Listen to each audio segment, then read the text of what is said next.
কথাটা বলেই রাহা আর এক সেকেন্ডও দাঁড়ালো না। নষ্ট পুরুষ মানুষ জপতে জপতে চলে গেল। ইবরাজ হালকা রক্তমাখা টিস্যুটা হাতে নিয়ে রাহার যাওয়ার পানে তাকিয়ে কিঞ্চিত হাসলো। রাহা রাগে গিজ গিজ করতে করতে রুমে আসলো। মাকে দেখে রাগটা আরো বেড়ে গেল যেন। মা জিজ্ঞেস করলো, এতক্ষণ লাগলো তোর? মুখের এই অবস্থা কেন? কি হয়েছে? রাহা চেঁচিয়ে বলল, ছাদে যে একটা হনুমান থাকে না, জানো না তুমি? তুমি তো আবার তার পক্ষের লোক। মুনতাহারা ব্যস্ত কণ্ঠে বলল, পক্ষের হই বিপক্ষের, আমার মেয়ের সাথে অন্যায় কিছু করলে কি আমি মেনে নেব নাকি? রাহা আশকারা পেয়ে মায়ের পাশে বসে কাঁদো কাঁদো গলায় বলল, ওই নষ্ট পুরুষটা আমার হাত ধরেছে, পাশে এসে আমার পায়েও হাত দিয়েছে। রাহার কথাগুলো শুনে মুনতাহারার মাথায় রক্ত উঠে গেল। যত যাই হোক, মেয়ের সাথে এমন অন্যায় করলে সে মা হয়ে মেনে নিবে না। আজকে হাত ধরেছে, কালকে অন্য কিছু করতে আসবে। ততক্ষণ রাহা আরো কিছু বলতে চেয়েছিল, কিন্তু মুনতাহারা কে তো আর কিছু বলতে দিলই না, বরং রাহার কথায় বাজ বিচার না করেই রাহার হাত ধরে টেনে নিয়ে গেল ছাদে। রাহাও খুশি হয়ে মায়ের সাথে পা মিলিয়ে ছাদে চলে আসলো। ইব্রাস তখন রুমে। রাত তখন প্রায় 11টা বেজে গিয়েছে। ইব্রাস সবে মাত্র রুমে গিয়ে কড়াইতে কোনো রকম ডিম ভেজে রাইস কুকারে রান্না করা ভাত নিয়ে বসেছে। ছেলেটা একবার খেলে 2 বেলাই না খেয়ে থাকে, কিছু সময় আবার বাহির থেকে অর্ডার করে খেয়ে নেয়। কিন্তু আজকে তো সন্ধ্যা থেকেই এটা সেটা নিয়ে পড়েছিল বলে কোনো কিছু অর্ডার করা হয়নি। প্লেটে ভাত আর ডিম ভাজা নিয়ে বসেছে কেবল। মুনতাহারা এসে চেঁচিয়ে ডাকলো, ইবরাজ, রাজ, দরজাটা খোলো। মুনতাহারা সচরাচর এভাবে চিল্লিয়ে ডাকে না। ইবরাজ সন্দিহান দৃষ্টিতে দরজার দিকে তাকিয়ে সামনে থাকা প্লেটটা থেকে হাতটা সরিয়ে নিয়ে প্লেটকে একটু দূরে ঠেলে রেখে দরজাটা খুলল। দরজা খুলে মুনতাহারা রাগী লোক আর পেছনে রাহাকে দেখে ইবরাজের বুকটা এক মুহূর্তের জন্য ধক করে উঠল। তাও 7-5 না ভেবে মুখে হাসি টেনে বলল, মুনতাহারা আঙুল উঁচিয়ে শাসানোর ভঙ্গিতে বলল, তোমাকে ছেলের মতো দেখতাম বাপ, কিন্তু তুমি আমার মেয়ের সাথে কেন এই নোংরামোগুলো করলে? তোমাকে কত ভালো ভেবেছি। আমার মেয়ে তোমার কাছে ঘেঁষতে চাইতো না, কিন্তু আমি তোমাকে ভালো ভেবে আমার কলিজার টুকরা মেয়েটাকে তোমার সাথে মিশতে দ্বিধা করতাম না। আর তুমি কি না আমার কলিজাতে হাত দিলা? ইবরাজ তখনও একবার মুনতাহারার দিকে তাকায় তো আরেকবার রাহার দিকে তাকায়। মুখে কিছু বলার মতো জো নেই তার। মুনতাহারা লাস্ট ফিনিশিং এ বলল, যা করেছো তো করেছো, এখন ভালো হইয়া যাওয়ানোর চেষ্টা করো, তা না হলে পরের বার আমার এই হাত তোমার গালে পড়বে। কথাগুলো বলেই মুনতাহারা মেয়ের হাত ধরে সাই সাই করে চলে গেল নিচে তার রুমে। ইবরাজ তখনও ওভাবেই দাঁড়িয়ে, হাতে তখনও মাখা ভাতের কিছু ছিটে ফোঁটা লেগে আছে। দরজাতে কিছুটা হেলান দিয়ে দাঁড়িয়ে দূর আকাশের দিকে তাকালো ইবরাজ। চোখ দুটো চিকচিক করছে তার, মুখে হেয়ালি হাসি। খুব কষ্টে মানুষ কাঁদে না বোধ হয়, নাকি কাঁদতে পারে না কে জানে। বেশ কিছু সময় আকাশের দিকে তাকিয়ে থেকে রুমে ঢুকে দরজাটা লাগিয়ে দিল। ভাতের প্লেটটাকে আর টেনে নিজের সামনে নিতে পারলো না। যেভাবে ঠেলে রেখে গিয়েছে ওভাবেই পড়ে রইল। ইবরাজ বালিশে মুখ গুজেছে। মুনতাহারা বাসায় আসতে বিছানায় বসে হাঁপাতে লাগলো। একটু বেশি চেঁচামেচি করলে যা হয় আর কি। রাহা দ্রুত জগ থেকে পানি ঢেলে মায়ের সামনে ধরলো। মুনতাহারা পানিটা খেয়ে নিল। রাহা মাকে একটু বিশ্রাম নিতে বলল। রাহা অন্ধকার ব্যালকনিতে গিয়ে দাঁড়ালো। হঠাৎ নিজের মধ্যে কেমন খারাপ লাগা কাজ করতে লাগলো। সে বুঝে নাই তার মা যে এতটা রেগে যাবে আর সিরিয়াস নিবে। রাহা বুঝলো ছেলেটাকে এতটা কথা শোনানো উচিত হয়নি। রাহা তো মানে যে সে রাহাকে সাহায্য করার জন্যই ওই রকম করেছে, কিন্তু রাহা জানতো না যে মা যে এতটা করবে। বিনা দোষে লোকটাকে এতগুলো কথা শুনতে হলো বলেই রাহার আফসোস হচ্ছে। সে ভালো হোক কিংবা খারাপ, রাহা তো জানে যে তার সাথে তেমন কিছু করেনি। অন্ধকার বারান্দায় রাহা গ্লিরে ধরে মাথা ঠুকে দাঁড়িয়ে রইল। বাহির থেকে শীতল বাতাস তাকে প্রচন্ড রকমে ঠান্ডা করে দিচ্ছে, কিন্তু কেন জানি মন পড়ছে। শরীর ঠান্ডা হলেও মনের মধ্যে কেমন জ্বলছে। রাহা তো এরকম কিছু চায়নি, তাহলে এরকমটা কেন হলো? দূর মসজিদে ফজরের আজানের মৃদু ধ্বনিতে আওয়াজে রাহার ঘুম হালকা হয়ে এলো। একটু নড়ে চড়ে অবস্থায় বোঝার চেষ্টা করলো। খাটের এক পাশে রাহা আর অন্য পাশটাতে মুনতাহারা ঘুমিয়ে আছে। রাহার গতকাল রাতের কথা মনে পড়তে শোয়া থেকে ওঠার চেষ্টা করলো, কিন্তু ঝিম ধরা মাথাটা নিয়ে উঠতে বেশ বেগ পেতে হলো। মাথা প্রচন্ড পরিমাণে ধরে আছে। রাহার মনে পড়ল গতকাল মা মেয়ে কারোরই খাওয়া দাওয়া হয়নি, মুনতাহারাও এসে শুয়েছে আর ওঠেনি। রাহা বেলকনিতে কতক্ষণ দাঁড়িয়েছিল ও জানা নেই। তারপর একটা সময় ক্লান্ত শরীর নিয়ে এলোমেলো বিছানায় গা এলিয়ে দিতেই ঘুমের রাজ্যের ঘুম এসে রাহাকে ঘুমের দেশে নিয়ে গিয়েছিল। রাহা বিছানা ত্যাগ করলো। শরীরটা বেশ ভার লাগছে, মাথায় কেমন জট পেকে আছে। ফ্রেশ হয়ে নামাজ পড়ে নিল রাহা। নিজের মধ্যে খারাপ লাগাটা তখনও কাটেনি তার। নিজে যতই চঞ্চল আর বকবক করুক না কেন, কখনো কারো কষ্টের কারণ হতে চায়নি আর হয়ওনি। কিন্তু এবারের কাজটাতে রাহা অনেক লজ্জিত। নামাজ শেষ করে আয়নাতে নিজেকে একবার দেখলো। চোখ মুখ কেমন ফুলে ফেপে আছে, কিন্তু সে তো কান্নাকাটি করেনি। মনে হচ্ছে দুশ্চিন্তার কারণে এমনটা হয়েছে। রাহা যথাসম্ভব ওড়না টেনে মাথায় ঘোমটা দিয়ে কাপা কাপা হাতে দরজা খুলে বের হয়ে গেল। মা তখনও ঘুমায়। চারপাশে আলো ফুটেছে কেবল। আধো আধো কুয়াশার মতো ধোঁয়া উঠছে। বার কয়েক উপরে তাকিয়ে সাহস করে সিঁড়িতে পা রাখলো। উদ্দেশ্য ছাদে যাবে। এক পা দুপা করে ছাদে চলে আসলো। তখনও শরীরে মৃদু কাঁপন রয়েছে। ছাদে আসার ঠিকঠাক কারণ সে নিজেও জানে না, কেবল অবচেতন মন তাকে ছাদে টেনে নিয়ে এসেছে। বাহির থেকে ইব্রাজের রুমের দিকে তাকিয়ে রাহা ফোঁস করে নিঃশ্বাস টেনে নিল। দরজা বন্ধ। অবশ্য এটা হওয়ারই কথা। এত ভোরে দরজা খোলা থাকবে এই আশা রাহা করেনি। একবার ছাদের এক পাশ থেকে অন্য পাশ হাঁটলো। আঙুলে নখ খোঁচাচ্ছে আর ছাদের দিক থেকে সেদিকে যাচ্ছে। কি করবে জানা নেই। মনকে জিজ্ঞেস করছে ইব্রাজকে সরি বলা উচিত কিনা। মন তাৎক্ষণিক কোনো উত্তর দেয় না। ভীষণ বিরক্ত হয়ে চলে যাওয়ার জন্য পা বাড়িয়ে দিতেই খেয়াল করলো শুষ্ক মরুভূমির ন্যায় ছাদের এক পাশটাতে দুটো টবে ফুলের গাছ। রাহা এগিয়ে এসে গাছ দুটো দেখে বুঝলো দুটো নয়নতারা গাছের চারা। ছোট্ট গাছের পাগুলো শিশির বিন্দুতে ভিজে আছে। রাহা পাতে হাত দিয়ে ছুতে দিল কিছুটা। রাহা বুঝতে পারলো গাছ দুটো ইব্রাজের লাগানো, কারণ ছাদে ইব্রাজের রাজত্ব চলে। ছাদে দাঁড়িয়ে থেকে কিচ্ছু হবে না ভেবে রাহা চুপটি করে চলে আসলো রুমে। মুনতাহারা তখনও ঘুমাচ্ছে। রাহা শরীরে হাত দিয়ে দেখলো জ্বর এসেছে। এই জন্যেই এত সময় অবধি শুয়ে আছে সে।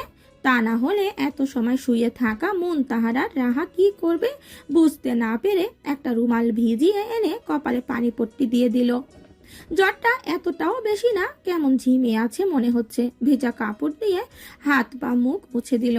রাতে না খেয়ে ঘুমিয়ে গিয়েছিল বলে এখন বেশ জোরে খিদে পেয়েছে রাহার। কিচেনে গিয়ে এটা সেটা খুঁজে খাওয়ার মতো কিচ্ছু পেল না। ফ্রিজ থেকে ব্রেড নামিয়ে গরম করলো না, কোনো রকমে একটা মুখে দিয়ে চোখ মুখ বন্ধ করে চিবিয়ে পানি খেয়ে নিয়েছে। আনমনা হয়ে ফোনটা হাতে নিতেই দেখলো স্ক্রিনে নোটিফিকেশন ভেসে আছে। তিশান ফটো পাঠিয়েছে অনেকগুলো। রাহা ইনবক্সে ঢুকে দেখলো গতকাল তোলার পিকগুলোই তিশান পাঠিয়েছে। রাহা সবগুলো ছবি একটা একটা করে দেখলো। ছবি ভালো আসলে মন ভালো হয়ে যায়। রাহা খুশি মনে তিশানকে মেসেজ দিল। বললেন যে ডিলিট করে দিয়েছেন। তিশান তখন কেবল অনলাইনে এসেছিল। 2 মিনিট পর রয়ে শোয়ে রিপ্লাই করলো। রাহা কিছুটা অধিকারের স্বরে বলল, ডিলিট করে দিতে হলো কেন? ফোনে থাকলে কি এমন হতো? তিশান রাহার দেওয়া মেসেজটা দেখে ইনবক্স থেকে বেরিয়ে গেল। কিছু সময় নিউজ ফিডে স্ক্রল করতে থাকলো। রাহা অপেক্ষায় বসে রইল তিশানের রিপ্লাইয়ের জন্য। বারবার ইনবক্সে যাচ্ছে, সে রিপ্লাই দেয় কি না দেখার জন্য। তিশান কিছুক্ষণ পর কড়া স্বরে ভয়েস মেসেজ দিল। আজাইরা পেছাল করার সময় নেই। মেয়েদের ছবি গ্যালারিতে থাকলে বন্ধুরা জিজ্ঞেস করলে তাদেরকে কি জবাব দিব? এত প্যাস ফ্যাস আমার ভালো লাগে না। তিশানের ভয়েস মেসেজ শুনে রাহা কিছু সময় থম মেরে বসে রইল। তিশানও ভাবে বলবে, সে ভাবেনি। মনে হচ্ছে কারো থেকে কোনো কিছু আশা করাই বোকামি। তিশানের থেকেও ভালো কিছু আশা না করাই দরকার ছিল। তিশান প্রায় সময় রাহাকে হেয় করে। রাহা বোঝে না সে কেন করে। রাহা কি বেশি কিছু চেয়ে ফেলে তিশানের কাছ থেকে? রাহা মনে মনে নিজেকে এসব জিজ্ঞেস করেই সিদ্ধান্ত নিল তিশানের কাছ থেকে বেশি কিছু আশা করবে না। তিশান রাহাকে 2 আনার দামও দেয় না, তাই তার কাছ থেকে কোনো কিছু আশা করে হতাশ না হওয়াটাই ভালো। রাহা ডায়েরি খুলে চিরকুট দুটো বের করলো। মিষ্টি সেই চিরকুট। রাহার মনে হয় চিরকুটগুলো সামনে ধরলে যেন চিরকুটের লেখাগুলো রাহার কানে ভাসে। কেউ সেগুলো মুখে বলে শোনাচ্ছে। তিশানের থেকে তিক্ত অবহেলা পেয়ে রাহা বুঝে নিল এই চিরকুটের মানুষ তিশান হতেই পারে না। তবে সে যেই হোক, রাহার তাকে ভীষণ আপন মানুষ মনে হয়। মেয়েরা তো চায় তাকে দুটো আদর করে যত্ন করে বলা কথা হোক, আর সেটা যে করে সেই তো প্রিয় মানুষ হওয়ার যোগ্যতা রাখে। প্রচন্ড মন খারাপে রাহার মনে হয় কারো সাথে যদি এই অকারণে মন খারাপ শেয়ার করা যায় তাহলে সেই তো প্রিয় মানুষ। রাহা চিরকুট দুটোতে হাত বোলায়, মনে মনে ভাবে, ছোট্ট এই যত্নগুলো আপনাকে আমার প্রিয় হতে বাধ্য করেছে। আমার অবচেতন মন এই একটু যত্নই চায়। আমার প্রথম অনুভূতি অচেনা সেই আপনি। তবে এই প্রেম কিনা আমি জানি না, আর জানতেও চাই না, কিন্তু এটা আমার প্রথম অনুভূতি। এই কথা আমি পুরো পৃথিবীকে জানিয়ে রাখলাম। এর আগে আমি এই সুখকর অনুভূতির সাথে দেখাই পাইনি। রাহার অভিমানী মন অভিযোগ করে বলল, আচ্ছা, আপনি আর চিরকুট পাঠান না কেন? আপনার চঞ্চলতা যে আপনার চিরকুটের অপেক্ষায় থাকে। আপনি বুঝি আর আপনার চঞ্চলতাকে লিখবেন না? চঞ্চলতা মন যে ভীষণ পড়ছে, মনকে শান্ত করার জন্য হলেও লিখেন না হয়। হাবিজাবি কিছু লিখলেও হবে, তাও লিখুন। রাহার কল্পনা জগৎ জুড়ে সেই অচেনা মানুষের বসবাস এখন। মনে মনে তার সাথে কত কথা হয়, তার হাজারো কথা বলা হয়ে গিয়েছে রাহার। ব্যালকনিতে দাঁড়িয়ে এসবই ভাবছিল রাহা। হঠাৎ মুনতাহারা ডাকলো তাকে। মায়ের ডাক পেয়ে রাহা দ্রুত পায়ে রুমে গিয়ে দেখলো মা তার নাস্তা রেডি করে ফেলেছে। রাহা অবাক হয়ে বলল, আম্মু, তুমি না অসুস্থ? তুমি তো শুয়েছিলে, এসব করলে কখন? মুনতাহারা নাস্তা খেতে খেতে বলল, উঠেছি তো প্রায় অনেকক্ষণ। শরীর ঠিক আছে এখন কিছুটা। তুই তো ব্যালকনিতে যে গেলি আর আসার নামই নেই। আমি নাস্তা গরম করেছি কেবল। বানাতে গেলে লেট হতো। রাহা বুঝতে পারলো একটা মানুষকে নিয়ে ভাবতে ভাবতে সে অন্য জগতে চলে গিয়েছিল। রাহা হাসি মুখে এগিয়ে আসতেই মুনতাহারা কপাল কুঁচকে রাহার পায়ের দিকে তাকিয়ে বলল। রাহা মুহূর্তেই থেমে গেল। দ্রুত পায়ের দিকে তাকিয়ে দেখলো যে পাটাতে হোঁচট খেয়েছিল ওই পায়ের নুপুরটাই নেই। তার মানে তো ছাদে পড়েছে, কিন্তু রাহা যে সকালে ছাদে গিয়েছে কই দেখেনি তো। তাহলে কি ইবরাজ পেয়েছে? না, এই কথা আমাকে বলা যাবে না ভেবেই রাহা দ্রুত সামলিয়ে নিয়ে বলল, ইয়ে, আম্মু, এটা তো ছিঁড়ে গেছে, রেখে দিয়েছি। মুনতাহারা স্বাভাবিক হলো। রাহাকে খেতে তাড়া দিল। রাহার বুক ধক ধক করছে। কোনো রকমে একটু নাস্তা খেলো সে। নাস্তা খেয়ে মায়ের চোখ ফাঁকি দিয়ে এক দৌড় দিল ছাদে। রাতে পড়ে যাওয়ার জায়গাটায় চোখ বুলিয়ে দেখলো, না, নূপুর নাই। তাহলে কি ইবরাজ পেয়েছে? রাহা চোখ পিট পিট করে ইবরাজের দরজার দিকে তাকালো, কিন্তু দরজা তখনও বন্ধ। থাই গ্লাস দেওয়া জানালাতে চোখ রাখতেই দেখলো ভেতরে পর্দা ঝুলছে। রাহা বুকে হাত দিয়ে দাঁড়িয়ে আছে, বুঝতে পারছে না ইবরাজকে ডেকে জিজ্ঞেস করবে কিনা। নূপুরগুলো পায়েল সিস্টেমের। বাবা তাকে গতবার জন্মদিনে গিফট দিয়েছিল। নূপুরগুলো স্বর্ণের। মা নিশ্চয়ই নূপুরগুলো চাইবে ঠিক করে এনে দেওয়ার জন্য। তখন রাহা কি বলবে? ইবরাজকেও জিজ্ঞেস করবে কিভাবে? এসব ভাবতে ভাবতেই রাহার চোখ মুখ ফ্যাকাশে হয়ে গেল। হঠাৎ করেই আকাশে মেঘের গর্জন শোনা গেল। রহমান ভিলা বাড়ির ছাদে তানিয়া আর মৌ তখন বসা। মৌ এ বাড়ির নিচতলার ভাড়াটিয়া হলেও বাড়িওয়ালার মেয়ে, মানে তানিয়ার সাথে বেশ মিশে। তানিয়া বেশ চুপচাপ হয়ে বসে আছে, কোনো কিছু নিয়ে মন খারাপ মনে হচ্ছে। মৌ তানিয়াকে তাড়া দিয়ে বলল, আপু, বৃষ্টি আসবে মনে হচ্ছে, চলো যেতে হবে, চলো যাই। তানিয়ার ফর্সা মুখটা লালচে হয়ে আছে। মৌর দিকে তাকিয়ে শান্ত কণ্ঠে বলল, তুমি না হয় যাও, আমার যেতে ইচ্ছে করছে না। মৌ ব্যস্ত কণ্ঠে বলল, তানিয়া আপু, বাই এনি চান্স তুমি কি এই বিকেলে বৃষ্টিতে ভিজতে চাইতেছো নাকি? তানিয়া কিঞ্চিত হাসলো, ঘাড় নাড়িয়ে বলল, নিজেকে জিগাতে আবার দিনরাত লাগে নাকি?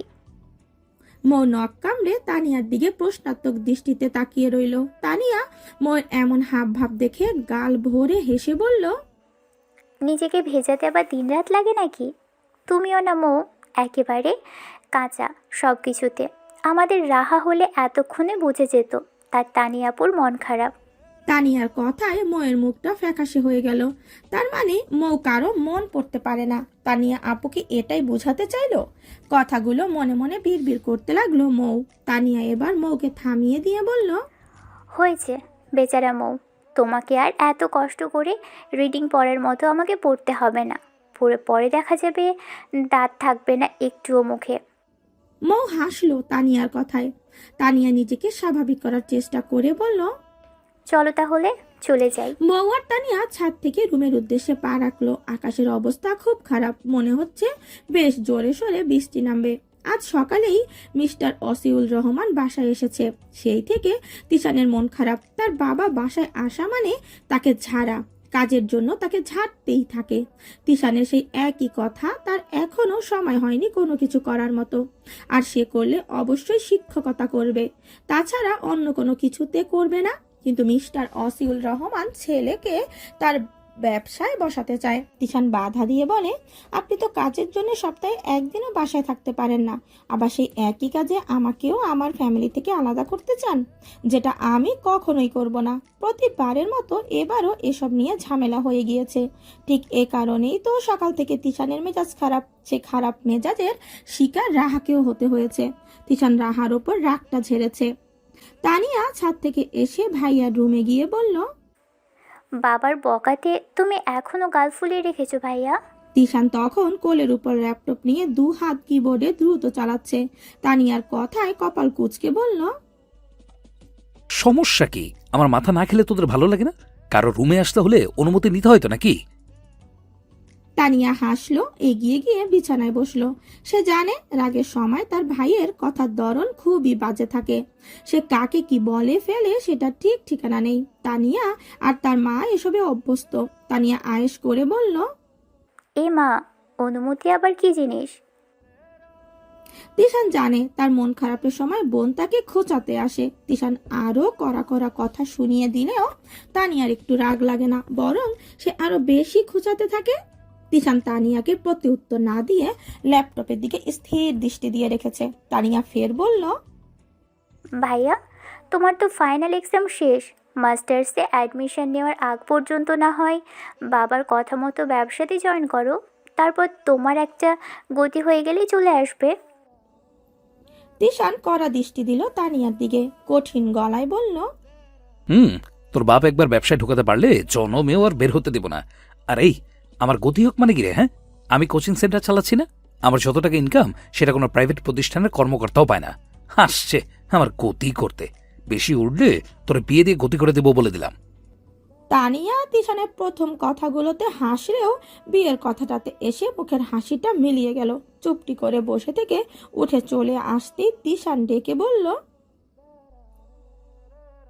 কিরে, খোঁচানো শেষ? তানিয়া পেছন থেকে একবার ভাইয়ের দিকে তাকালো, কিন্তু কিচ্ছু বলল না। তিশান ফের বলল, বিয়ের কথা শুনলে তো আগে লাফাতি, আজকে আবার কি হলো? তানিয়া কিছু বলতে ইচ্ছে করলো না। গম্ভীর মুখে তিশানের দিকে কিছুক্ষণ তাকিয়ে থেকে ভারী কণ্ঠে বলল, ভাইয়া, রাহাকে একটু এনে দিবা? তিশান সম্পূর্ণ ঘাড় ঘুরিয়ে তানিয়ার দিকে তাকিয়ে বলল।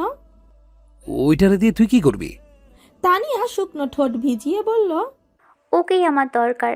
আমার এলোমেলো অহেতুক কথাগুলো মনোযোগ দিয়ে শোনার মতো ওই একটা মানুষই আছে। তিশান ভ্রু নাচিয়ে বলল, বাপ রে, তো আমরা কি তোর কথা শুনি না? আমাদেরকে বল। তানিয়া যেতে যেতে বলল, শুধু শুনলেই হয় না ভাইয়া, কথার মানে বুঝতে হয়, মনে কি চলছে সেটা বুঝতে হয়। শ্রোতা তো সবাই হতে পারে, মন পড়তে পারে না কয়জন? তিশান তানিয়া যাওয়ার দিকে তাকিয়ে থেকে মনে মনে ভাবলো, কি এমন হয়েছে যেটা কিনা ওই সাইক্লোনটা বুঝবে আর আমরা কেউই বুঝবো না? আকাশে বৃষ্টি বর্ষণ হচ্ছে, এই বেশি তো এই কম। রাহা ব্যালকনিতে আর মনে বসে বৃষ্টি দেখছে। বৃষ্টির ছিটা গায়ে পড়তে গা কেমন শিরশির হয়ে ওঠে। একদিন গিয়ে 2 দিন হতে চললো, এখনো ইবরাজের দেখা সাক্ষাৎ পাওয়া যায়নি। রাহা যতবারই ইবরাজের দেখা পাওয়ার চেষ্টা করেছে কিংবা দরজায় উকি মেরেছে, ততবারই দরজা বন্ধ পেয়েছে। রাহা হতাশ নিঃশ্বাস ফেলেছে কেবল। ইবরাজকে সরি বলার জন্য আর নুপুরের কথা জিজ্ঞেস করার জন্য তো রাহা তার দেখা পাওয়ার চেষ্টা করছে, কিন্তু পাচ্ছে কই? যে ছেলেকে আগাগোড়া সম্পূর্ণ এড়িয়ে চলতো, তার দেখা পাওয়ার জন্য আজ এত চেষ্টা, এটা ভাবতেই রাহা হতাশ হলো। এদিকে চিরকুট দাতার কোনো খোঁজ নেই। বৃষ্টি বর্ষণের দিনে রাহার ভীষণ মন চাচ্ছে সেই অচেনা মানুষ রাহাকে নিয়ে 2 লাইন লিখে পাঠাক। রাহার মন চাচ্ছে এই মন কেমনের দিনে রাহাকে কেউ সঙ্গ দেখ, কিন্তু কে দেবে? রাহার ব্যক্তিগত কোনো মানুষ নেই যে রাহাকে সঙ্গ দিলে সেই সঙ্গে রাহা স্বস্তি পাবে। রাহার হঠাৎ মনে হলো এই বৃষ্টির দিনে বেসরের গান গাইলেও তো পারতো কেউ একজন। সেই কেউ একজনটা কি ইবরাজ? হাজারো কিছু মাথায় ঘুরতে লাগলো। সমস্ত কিছু থামিয়ে দিয়ে রাহাকে ডাকলো রাহার মা মুনতাহারা। রাহা রয়ে শয়ে রুমের দিকে হাঁটা লাগালো। ড্রয়িং রুমে যেতেই দেখলো তিশান এসেছে। বৃষ্টিতে কাক ভেজা হয়ে তিশান দাঁড়িয়ে আছে। মুনতাহারা তাওয়াল এনে তিশানের হাতে দিতেই তিশান ভেজা চুল ভেজা মুখ মুছতে লাগলো। ফর্সা মুখশ্রী বৃষ্টিতে ভিজে লালচে হয়ে গিয়েছে। নিশ্চিত জ্বর চলে আসবে। রাহা তিশানকে দেখে আনমনে জিজ্ঞেস করলো, তিশান ভাইয়া, এত বৃষ্টি মাথায় নিয়ে আপনি? তিশান টাওয়ালটা ফেলে রেখে সোফাতে হেলান দিয়ে বসে রাহার দিকে তাকালো। চঞ্চল মেয়েটার চোখ মুখ কেমন ফ্যাকাশে হয়ে আছে। চোখ মুখে সেই চঞ্চলতা দেখা যাচ্ছে না। তিশানের মনে হলো মেয়েটা কি বেশি বকাবকি করে। আমি মাঝে মাঝে মেয়েটার সাথে একটু বেশি খারাপ ব্যবহার করা হয়ে যায় মনে হয়। এগুলো ভেবেই তিশানের নিজ ব্যবহারের জন্য খারাপ রাখতে শুরু করলো। রাহাকে আপাদমস্তক দেখে মজার ছলে বলল, তোকে দেখতে মন চাইলো তাই বৃষ্টি মাথা নিয়ে দৌড়ে চলে আসলাম। তিশানের কথাতে রাহা হেয়ালি হাসলো। বেশ তাচ্ছিল্যের সুরে বলল, কথায় কথায় যে মানুষ অপমান করতে ছাড়ে না, সে কিনা আসবে আমাকে দেখতে? তিশানের মনে ধাক্কা খেলো। সে ভেবেই নিল রাহা তার ব্যবহারে কষ্ট পেয়ে নিজের চোখ মুখের এই অবস্থা করে রেখেছে। কিন্তু আদৌ কি তাই? আমাদের যখন মন খারাপ থাকে তখন আমরা সেই মন খারাপিটা মোটামুটি সামনে যে থাকে তার সাথেই দেখাই। তাই বলে এই নয় যে ঠিক তার কারণে মন খারাপ হয়ে আছে। বরং মন খারাপের সময় যে ব্যক্তির সাথে দেখা হয় সেই ব্যক্তির দেওয়া কষ্টটাও নতুন করে জেগে ওঠে। মুনতাহারা চা বানিয়ে এনে দিল, সাথে হালকা নাস্তাও হয়েছে। তিশান চা হাতে নিয়ে চুমুক দিয়ে রাহাকে তাড়া দিয়ে বলল, রেডি হয়ে নেয় তাড়াতাড়ি। রাহা বুঝতে পারলো না কেন সে রেডি হবে। রাহা কিছু জিজ্ঞেস করার আগেই মুনতাহারা তিশানকে জিজ্ঞেস করলো, কেন, কোথাও যাবি নাকি? এই বৃষ্টির মধ্যে কোথায় যাবি আবার? তিশান মুনতাহারার দিকে তাকিয়ে বলল, বাপ রে, মামে তো দেখি কৈফিয়তের মেলা নিয়ে বসেছ। তা তোমার মেয়েকে নিয়ে কি আমি পালিয়ে যাব নাকি? মুনতাহারা তিশানের কথায় হাসলো। রাহা চোখ মুখ কুচকিয়ে বলল, মনে হচ্ছে আমি আপনার সাথে পালিয়ে যাওয়ার জন্য রেডি শেডি হয়ে বসে আছি। তিশান তেড়ে এসে বলল, দিবা স্বপ্ন কেন দেখতেছিস? রেডি শেডি হয়ে থাকলেও তোকে নিয়ে আমি পালাচ্ছি না। রাহা কিছু বলতে নিবে অমনি মুনতাহারা বাধা দিয়ে বলল, এই হয়েছে, ভালো কথা বলতে গেলেই তোরা ঝগড়া লেগে যাস। কি এক অবস্থা তোদেরকে নিয়ে। সবার কথার মাঝেই মুনতাহারার ফোনটা বেজে উঠল। মুনতাহারা ফোনটা রিসিভ করে স্পিকারে দিয়ে বলল, কি রে তানি, তিশা না আসলো, তুই আসলি না কেন? তানিয়া শান্ত কণ্ঠে বলল, ভাইয়াকে আমি পাঠিয়েছি, রাহাকে পাঠিয়ে দাও তো। আজকে রাতে থাকবে আমার সাথে, কালকে বিকেলে চলে যাবে না হয়। মুনতাহারা জিজ্ঞেস করলো, হঠাৎ কেন? তানিয়া রেগে যাওয়ার মতো মেয়ে না, তবে এবার হুট করে রেগে গিয়ে চেঁচিয়ে বলল, সমস্যা কি আন্টি, একটা রাতই তো। আর মেয়েটার তো এক্সাম শেষ হয়েছে, এখন তো সে একটু বেড়াবেই। আমার এক্সাম বলেই না বের হতে পারছি না, তা না হলে ওরে নিয়ে তো আমি নানু বাড়িতে যেতাম। মুনতাহারা স্বাভাবিকভাবে জানতে চেয়েছিল কেন যেতে বলেছে, কিন্তু তানিয়া যেভাবে রেগে গেল মুনতাহারা আর কিছু বলল না। পাঠাবে সম্মতি দিয়ে ফোন কেটে দিল। রাহা ততক্ষণে রেডি হতে চলে গিয়েছে।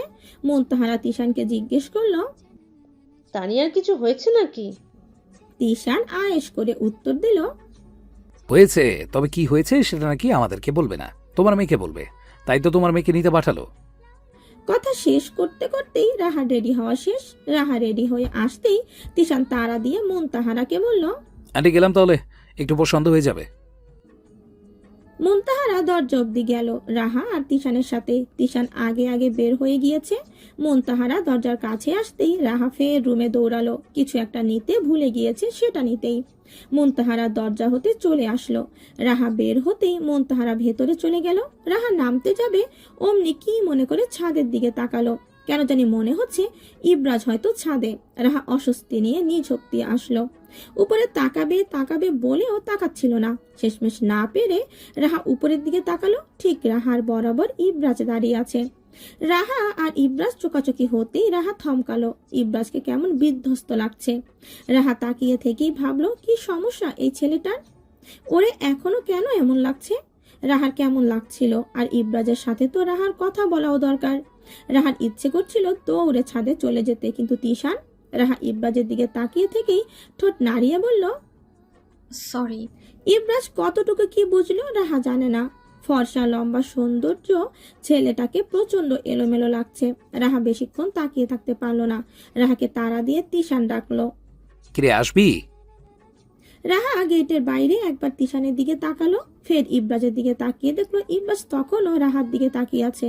গায়ে ব্লু টি শার্টটা কিছুটা ভিজে কালচে রং ধারণ করেছে, দুহাত পকেটে গুজে স্থির দৃষ্টি রাহার দিকে। বৃষ্টিতে চুল ভিজে, চুল বেয়ে টপ টপ করে নাকে মুখে পানি পড়ছে। রাহা শেষবারের মতো যখন তাকালো তখন দেখলো ইব্রাজ মুচকি হেসেছে। মারাত্মক সেই হাসি রাহার মন এফোর ওফর করে দিল।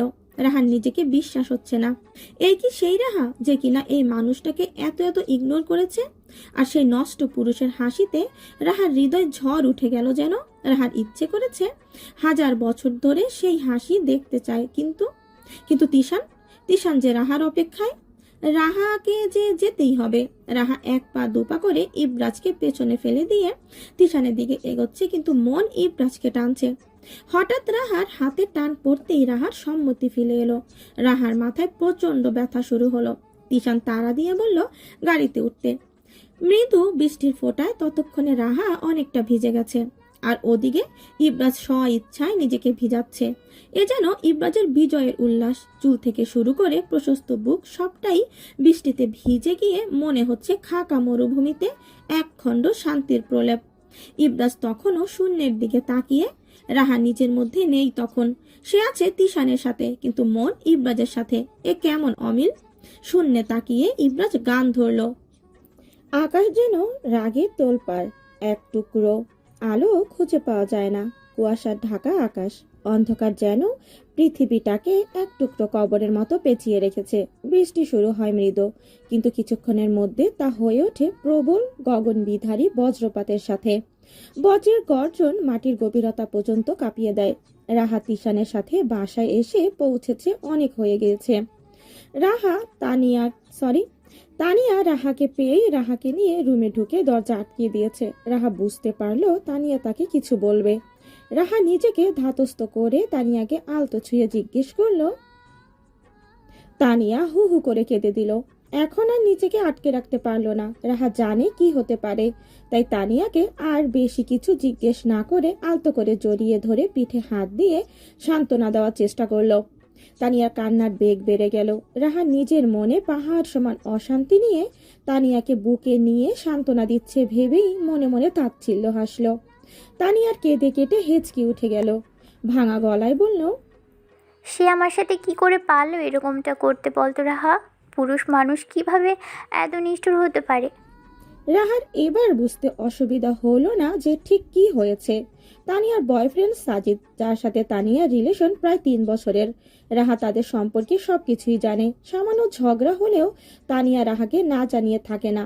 দুজনের সম্পর্কের একমাত্র জানতা কেবল রাহা। কিন্তু তানিয়া এভাবে কান্না করছে মানে কঠিন কিছু হয়েছে। রাহা শান্ত কণ্ঠে জিজ্ঞেস করলো, সাজিদ ভাইয়া কি আবারও ঝগড়াঝাটি করেছে আপু? তানিয়া তেতে উঠে বলল, ঝগড়া? এটা করলেও তো হতো, এটা তো সে করতোই। তাও আমি সব সময় মানিয়ে নিয়েছি। সে ভুল করলেও আমি সরি বলে নিয়েছি, কিন্তু এখন যেটা করলো। রাহা ব্যস্ত কণ্ঠে বলল। করেছেটা কি বলো না। তানিয়া 2 হাতে মুখ ঢেকে নিয়ে কান্নায় ভেঙে পড়ল। কোনো রকমে কান্না থামিয়ে হেঁচকি তোলা কণ্ঠে বলল, রাহা, ওই নিষ্ঠুর পুরুষটা আজকে 3 দিন হয়েছে বিয়ে করে ফেলেছে। রাহা স্তব্ধ হয়ে গেল। এটা কি করে সম্ভব? রাহা জানতো সাজিদ তানিয়াকে কতটা ভালোবাসতো। প্রায় সময় ঝগড়াঝাটি করত, কথা বলা বন্ধ থাকতো, কিন্তু তাই বলে বিয়ে করে নিবে কিভাবে? তানিয়া চোখ মুখ মুছে শক্ত হয়ে বসে বলল, 4 দিন আগে ওর সাথে আমার ঝগড়া হয়, যেটা প্রায় সময় হয়ে থাকে। কিন্তু আমার সাথে ঝগড়া করেই নাকি সে বিয়ে করে ফেলেছে। আমি আমার এক বন্ধুর থেকে জেনেছি। সাজিদ আমাকে সব জায়গা থেকে ব্লক করে দিয়েছে। আমি কি করবোটা কি বলতো? রাহা তীক্ষ্ণ দৃষ্টিতে মেঝেতে চেয়ে রইল কিছুক্ষণ। মানুষ কতটা নিষ্ঠুর হতে পারে সেটা ভাবছে। তারপর বেশ বড়দের মতো করে বলল, দেখো আপু, সাজিদ ভাইয়া তোমার সাথে ইচ্ছে করে ঝগড়াটা করেছে যেন সে এটার উছিলায় বিয়েটা করতে পারে। তার আসলে এমনটাই প্ল্যান ছিল। তুমি প্লিজ ভেঙে পড়ো না। সে তোমার সাথে অন্যায় করেছে, তুমি তো অন্যায় করনি। আর অন্যায়ের শাস্তি ঠিকই একদিন পাবে। এরকম একটা চিট মানুষের কাছ থেকে তুমি মুক্তি পেয়েছো, তাতে আলহামদুলিল্লাহ বলো। রাহা যত সহজে কথাগুলো বলেছে ঠিক ততটা সহজে তানিয়া মেনে নিতে পারবে না, কিন্তু মানতে তাকে হবেই। আকাশে তখনও বৃষ্টি কমেনি। তানিয়া রাহার কোলে মাথা রেখে কাঁথা মুড়ি দিয়ে শুয়ে রইল, চোখে তার তখনও বিষণ্ণতা। রাহা জানালা দিয়ে তখন দূর অন্ধকার বৃষ্টিময় আকাশের দিকে তাকিয়ে দীর্ঘশ্বাস ফেলল। রাহা ভাবতে লাগলো,